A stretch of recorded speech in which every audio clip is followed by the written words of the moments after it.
कि नहीं आवे?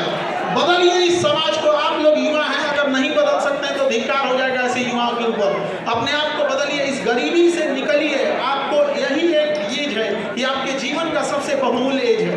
इस एज को मत गंवाइए, अपना पूरा जी जान लगा के झोंक दीजिए इस चीज़ को पढ़ने में। देखिए, किसी के माता पिता गरीब होंगे, किसी के माता पिता मिडिल क्लास होंगे, तो ये मत देखिए आपके माता पिता गरीब हैं या कैसे। आप गरीब घर में पैदा हुए तो आपका कोई गलती नहीं है, लेकिन अगर आपके माँ बाप गरीब घर में मर गए तो केवल आपका दोष है। इसलिए जी जान लगा दीजिए। और क्यों नहीं कर सकते आपको? सबके जीवन में संघर्ष आता है। याद रखिएगा, जिस पत्थर पे छीनी हथौड़ी का चोट नहीं पड़ता है वो पत्थर कभी भगवान की मूर्त नहीं होती है। पैर से लोग टुकड़ा।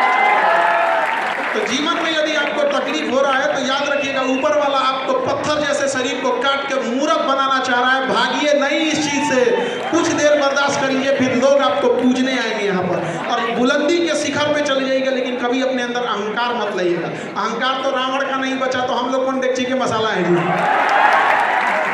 किसी का नहीं बच सका यहाँ पे। हमेशा सोचिएगा कि आपका जीवन दूसरों के काम आ सकता है कि नहीं। यदि आपका जीवन केवल आपके काम आ रहा है तो आप नर के रूप में, मानव के रूप में जन्म जरूर लिए हैं, लेकिन आप एक पशु के समान हैं। क्योंकि जानवर की पहली पहचान होती है, वो केवल अपने लिए सोचता है। कभी जानवर को नहीं देखेंगे बांट के खाएगा। लेकिन ये मानव होने का पहला सबूत है कि दूसरे के तकलीफ में उसे तकलीफ होती है, दूसरे के पीड़ा से उसे अपनी पीड़ा होती है। आज देखिए, हमारे समाज में किसी के साथ जघन्य अपराध हो जाता है, कुछ हो जाता है, तो हम मानव होने के नाते उसके साथ सहानुभूति रखते हैं। लेकिन इसी मानव के बीच में कई बार दरिंदगी जैसी घटनाएं हो जाती हैं। तो ये सब चीज़ों को हम और आप युवा ही इस चीज़ों को बदल सकते हैं। और युवा ही कहीं भी जाएगा तो चेंजिंग ला सकता है, बशर्ते वो गलत डायरेक्शन में ना चला जाए।